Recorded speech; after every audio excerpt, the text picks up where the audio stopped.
Assalamualaikum warahmatullahi wabarakatuh. Di sini saya akan menjelaskan tentang Askep Human Papillomavirus atau HPV, di mana anggota kelompoknya yaitu yang pertama ada Cinigialista savitri, yang kedua ada Damingus lassa, yang ketiga ada Dorcas caligoba, dan yang keempat ada saya sendiri Elia Farahnas. Yang pertama, di sini saya akan menjelaskan tentang Human Papillomavirus atau HPV yang merupakan jenis virus yang cukup lazim. Jenis yang berbeda dapat menyebabkan kutil atau pertumbuhan sel yang tidak normal dalam atau di sekitar leher rahim atau dubur yang dapat menyebabkan kanker leher rahim atau dubur. HPV merupakan virus yang menginfeksi kulit, epidermis, dan membran mukosa seperti mukosa mulut, tenggorokan, kerongkongan, saluran nafas, mata, anus, dan kelamin. Selanjutnya ada morfologi, di mana papillomavirus merupakan virus kecil yang mempunyai genom beruntai ganda yang sirkuler, diliputi oleh kapsid, di mana kapsid ini berperan pada tempat infeksi pada sel yang tidak berpembungkus menunjukkan bentuk simetris icosahedral.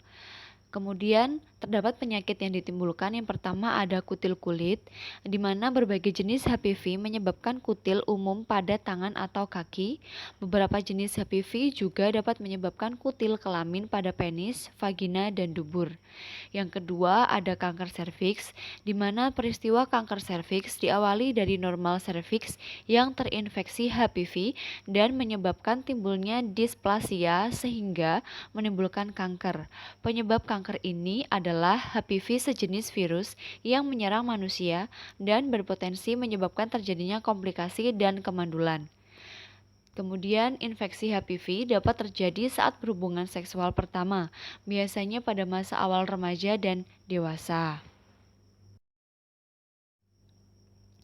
Kemudian, penyebaran HPV dipengaruhi oleh faktor-faktor seperti letak geografis, genetik, status sosial ekonomi rendah, nutrisi, sistem imun alami, banyak pasangan seks, usia, dan rokok ataupun nikotin. Tipe yang paling umum dijumpai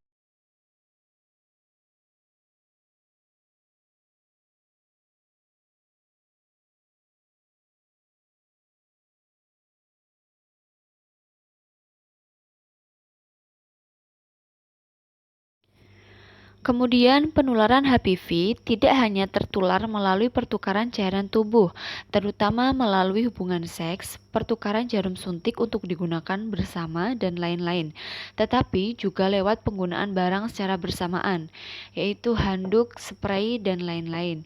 Sentuhan apabila ada kulit di badan, melalui ciuman apabila HPV sudah menyebabkan gangguan pada gangguan mulut, serta kurangnya kesadaran untuk menjaga kebersihan tubuh, terutama daerah sekitar organ kelamin.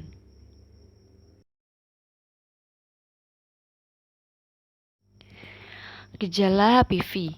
Banyak orang tidak menyadarinya karena virus ini jika menyakit manusia tidak menimbulkan gejala dan tidak menyebabkan masalah kesehatan yang serius sampai infeksi virusnya menjadi parah.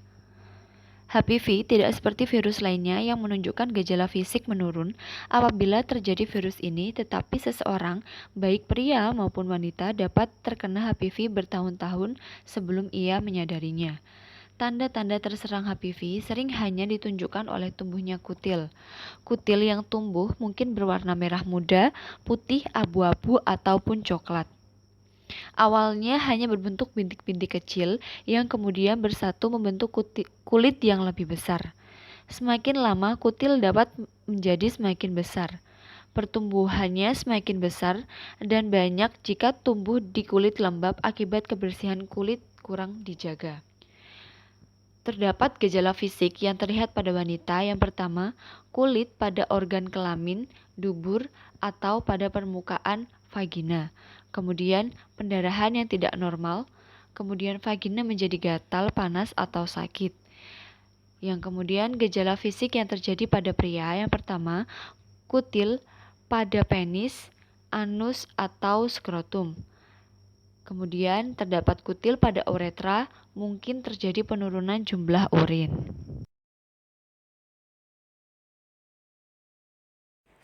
Pengobatan infeksi HPV. Sampai saat ini, belum ada pengobatan langsung untuk infeksi HPV. Sistem kekebalan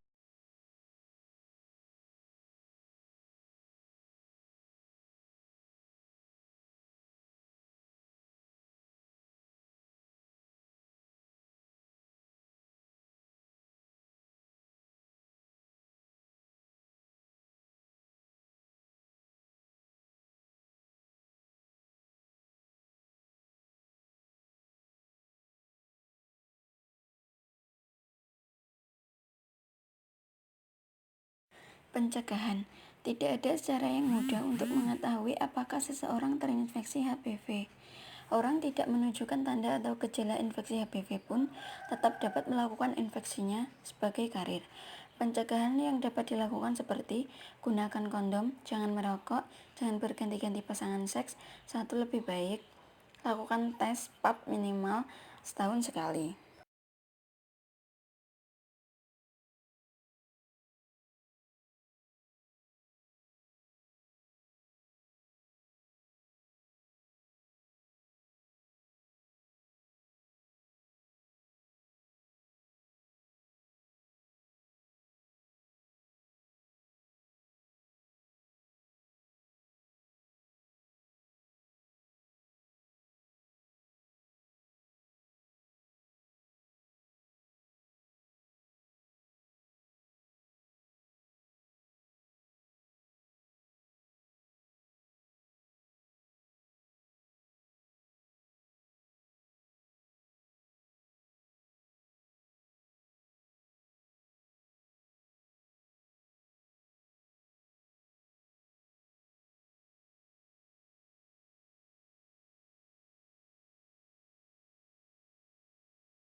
Pengkajian. A. Identitas klien. Nama Nyonya B, jenis kelamin perempuan, usia 24 tahun. Riwayat kesehatan saat ini, keluhan utama, klien mengatakan mengeluh nyeri di kemaluan sejak 2 hari yang lalu dengan skala nyeri 6. Riwayat penyakit sekarang, seorang perempuan 24 tahun datang ke poli kandungan karena mengeluh nyeri di kemaluannya sejak 2 hari yang lalu. Skala nyeri 6, nyeri sudah dirasakan pasien sejak 2 bulan yang lalu karena ada kutil kecil di kemaluannya. Nyeri bertambah saat dipakai hubungan seksual dengan suami. Riwayat penyakit terdahulu. Nyeri sudah dirasakan pasien sejak 2 bulan yang lalu karena ada kutil kecil di kemaluannya. Riwayat penyakit keluarga tidak terkaji. Diagnosa keperawatan. Resiko infeksi berhubungan dengan pemajanan terhadap patogen lingkungan meningkat ditandai dengan peningkatan suhu tubuh dan peningkatan leukosit. Adanya kemerahan dan benjolan menora kanan. Nyeri akut berhubungan dengan agen cedera biologis karena infeksi virus, ditandai dengan pasien mengeluh nyeri kemaluan sejak 2 hari yang lalu. Ketidakefektifan pola seksual berhubungan dengan takut infeksi menular seksual yang ditandai dengan pasien takut diajak berhubungan seksual dengan suaminya karena takut menularkan penyakit ke suaminya.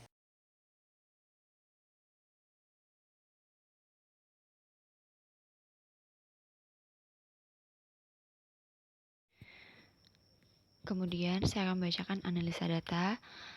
Yang pertama, data subjektifnya, klien mengeluh nyeri di kemaluan sejak 2 hari lalu.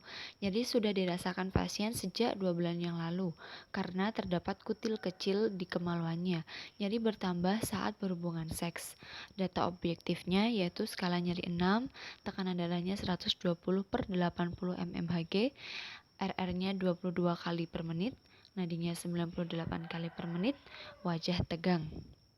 Kemudian etiologinya, Faktor resiko atau suami penderita PMS, transmisi melalui hubungan seksual, invasi human papillomavirus melalui mikrolesi kulit genitalia, infeksi pada wanita, infeksi pada labia mayora, penetrasi pada kulit, abrasi permukaan, epitel kulit, menembus sel-sel basalis epidermis, mengaktifkan pembentukan protein sel-sel berproliferasi, penebalan lapisan yang keras, nodul kemerahan di sekitar genitalia, kondiloma acuminata atau kutil kelamin, respon inflamasi, merangsang pengeluaran sitokin, peningkatan pengeluaran prostaglandin, aktivasi nociceptor, sensitisasi neuron primer aferen, nyeri akut. Masalah keperawatannya yaitu nyeri akut.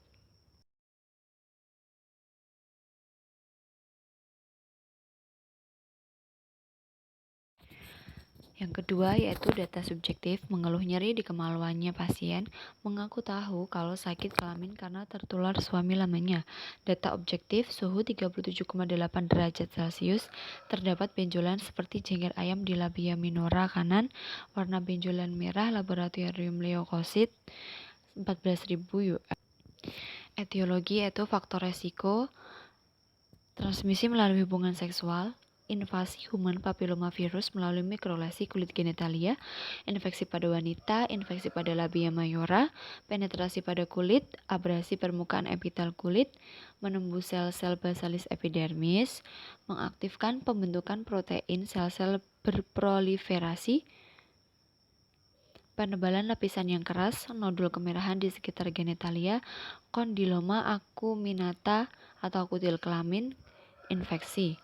Sedangkan masalah keperawatannya yaitu infeksi.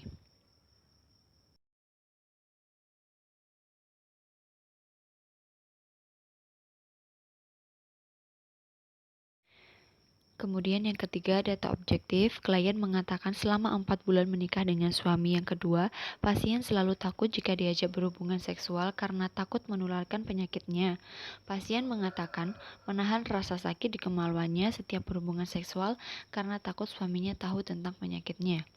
Etiologi, faktor resiko atau suami penderita PMS, transmisi melalui hubungan seksual, invasi human papillomavirus melalui mikrolesi kulit genitalia, transmisi melalui hubungan seksual infeksi pada wanita, infeksi pada labia mayora, penetrasi pada kulit, abrasi permukaan epitel kulit menembus sel-sel basalis epidermi, mengaktifkan pembentukan protein sel-sel berproliferasi, pembelahan lapisan yang keras, nodul kemerahan di sekitar genitalia, kondiloma acuminata atau kutil kelamin, penumpukan nodul merah seperti bunga kol, sakit saat berhubungan seksual, menahan sakit di kemaluannya setiap berhubungan seksual karena takut suaminya tahu tentang penyakitnya, ketidakefektifan pola seksual.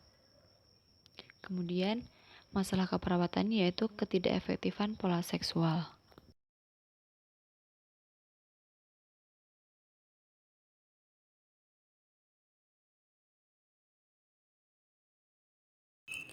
Intervensi, diagnosa 1. Resiko infeksi berhubungan dengan pemajanan terhadap patogen lingkungan meningkat ditandai dengan peningkatan suhu tubuh dan peningkatan leukosit, adanya kemerahan dan benjolan minora kanan. Tujuan setelah dilakukan tindakan keperawatan selama 3 kali 24 jam, diharapkan tanda-tanda infeksi pada pasien berkurang. Kriteria hasil, mendapatkan skor 4 pada indikator NOC, NOC Infection Severity. NIC Infection Protection. 1. Monitor pada gejala sistematik dan lokal dari infeksi. 2. Monitor jumlah granula absolut, WBC, dan hasil diferensial. 3. Inspeksi kulit dan membran mukus terhadap kemerahan panas atau drainase. 4. Instruksikan pasien untuk mendapatkan antiviral. 5. Ajarkan keluarga dan anggota keluarga tentang tanda dan gejala infeksi dan melaporkannya dengan tenaga kesehatan. 6. Melaporkan kultur positif tentang personalia kontrol infeksi. Diagnosa 2. Nyeri akut berhubungan dengan agen sadar biologis karena infeksi virus, ditandai dengan pasien mengeluh nyeri kemaluan sejak 2 hari yang lalu. Tujuan setelah dilakukan tindakan keperawatan selama 2 kali 24 jam, nyeri pasien dapat berkurang. Kriteria hasil mendapat skor 4 pada indikator NOC, NOC Pain Control. NOC Tissue Integrity, Skin, dan Mucous Membrane. NIC Pain Management. 1. Kaji nyeri meluas meliputi lokasi, karakteristik, durasi, frekuensi, kualitas, intensitas, atau keparahan dan faktor yang menyebabkan. 2. Gunakan komunikasi terapeutik untuk mengetahui respon klien. 3. Kaji pengetahuan pasien tentang nyeri dan pengungkapannya tentang nyeri. 4. Ajarkan pasien mengenai teknik manajemen nyeri, relaksasi. NIC Analgesic Administration. 1. Tentukan lokasi nyeri, karakteristik dan keparahan sebelum memberikan obat ke pasien. 2. Cek order obat, eliminasi dosis dan frekuensi. 3. Cetak riwayat alergi obat. 4. Tentukan pilihan analgesik, narkotik, NSAID sesuai dengan keparahan dan tipe nyeri. 5. Monitor vital sebelum dan sesudah pemberian analgesik. 6. Evaluasi keefektifan penggunaan analgesik khususnya setelah pemberian dosis dan observasi beberapa tanda dan gejala yang tidak baik, nausea, vomiting, respirasi, depression. NIC Skin Surveillance. 1. Infeksi kulit dari kemerahan, edema, atau drainase. 2. Lakukan pengajian dan identifikasi pasien terhadap resiko kerusakan kulit. 3. Monitor suhu dan temperatur kulit. 4. Monitor infeksi. 5. Dokumentasi perubahan membran kulit. Diagnosa 3. Ketidakefektifan pola seksual berhubungan dengan takut infeksi menular seksual yang ditandai dengan pasien takut diajak berhubungan seksual dengan suaminya karena takut menularkan penyakit ke suaminya. Tujuan setelah dilakukan tindakan keperawatan selama 3 kali 24 jam, pasien mendapatkan pola hubungan seksual yang baik. Kriteria hasil sesuai indikator NOC. NOC Risk Control Sexuality Transmitted Disease. NIC Testing Safe Sex. 1. Cari tahu sejarah seks termasuk jumlah pasangan seks, frekuensi berhubungan intim, dan sejarah pasangan untuk penyakit menular seks. 2. Instruksi pasien mengenai gambaran penyakit menular seksual. 3. Kenalkan pasien dengan faktor yang dapat memperburuk penyakit menular seksual, misalnya hubungan intim yang tidak terproteksi, peningkatan frekuensi hubungan seksual. 4. Diskusi pengetahuan tim teman-teman, motivasi dan komitmen untuk melaksanakan metode perlindungan saat berhubungan seks. 5. Instruksi pasien mengenai kepentingan kebersihan reproduksi yang baik, seperti menggunakan water soluble lubricant. 6. Pastikan pasien melakukan pemeriksaan rutin mengenai tanda gejala PMS pada pelayanan kesehatan. 7. Dukung pasien untuk diskusikan sejarah seks dan seks yang aman dengan pasangan. 8. Diskusikan dengan pasien mengenai pentingnya peringatan dari pasangan seks ketika diagnosa PMS.